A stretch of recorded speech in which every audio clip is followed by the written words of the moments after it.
Ja, z mladinsko knjigo sem se priženil, če smem tako reči, precej pozno. Najprej sem gledal nanjo seveda kot založbo izrazito mladih. Jaz sem bil takrat ne več mlad, ampak že zrel in sem mislil, da sodim k starejšim, tudi založbam, ki se ukvarjajo samo z literaturo že formiranih avtorjev in tako naprej. No, potem je bilo tako naključje, da me je eden tedanjih urednikov povabil in sem dal svojo prvo zbirko o mladinski knjigi, prvo zbirko kot mladinsko knjigo.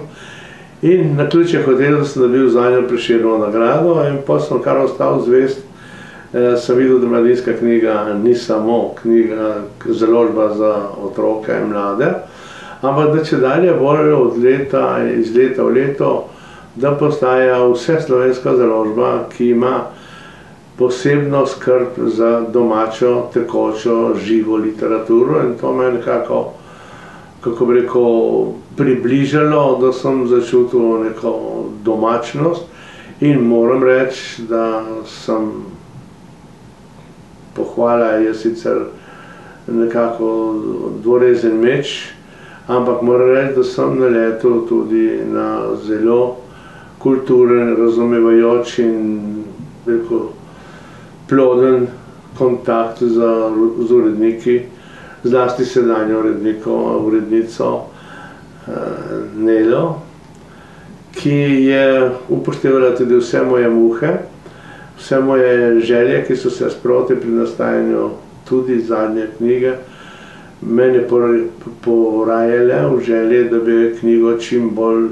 uskladil s svojim zorenjem v sebi. In tako da je zmerom potem na koncu gledam na knjigo kot skoraj da na skupen projekt, tako avtorja, kot založbe, kot urednika in kot neko zrcaljenje podobe, kulturne, knjigotrške, literarne podobe založbe same. O založbah žal v tem našem času pač komercializma, materializacije življenja,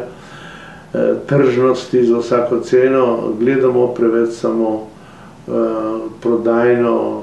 dohodkovno, dobičkonosno ali strah pred izgubo, skratka vse kot za vsako drugo stvar. Vendarle založba, katerakoli, ima svoje precej dolgo življenje, preden dobi svojo pravo podobo. In kot sem na začetku rekel, kot sem jaz videl v mladinski knjigi na začetku samo pač tisto nujno za pravo estetsko in etično vzgojo mladih in doraščajočih ljudi, da se je iz potrebe po odzivanju na slovenski prostor čedalje bolj spremenila v univerzalno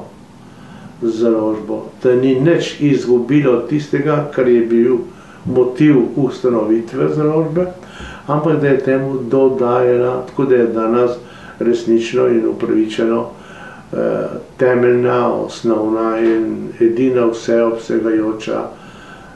inštitucija, ki skrbi za slovensko knjigo in se prav dobro počutim kot njen avtor, tako da vem, da ne samo, da natisne, kot se večkrat dogaja pri založniškem poslu, in potem prepustijo usode, da se s knjigo zgodi, kar se pa zgodi, da je tukaj v okviru možnosti resnično izkazana vsa pozornost avtorjev, da bi knjiga tudi prišla do bralca, ki mu je namenjena. Tako da z moje strani moram reči, da nimam nobenih žalostnih ali hudobnih pripomb, ampak obratno, tudi če ta moja priženitev na samem začetku ni bila lahka, ker se je zgodilo, čisto po razvojnem zakonu, če smem tako reči, da je bilo to tudi srečanje z dvema generacijama z različnim pogledom na literaturo, na funkcijo knjige, da je bilo malo, kako bi rekel, medsebojne previdnosti, ki pa se je na srečo pozitivno iztekla in zdaj teče kot naoljena, brez konfliktov, brez težav, z obojestransko zadovoljstvo.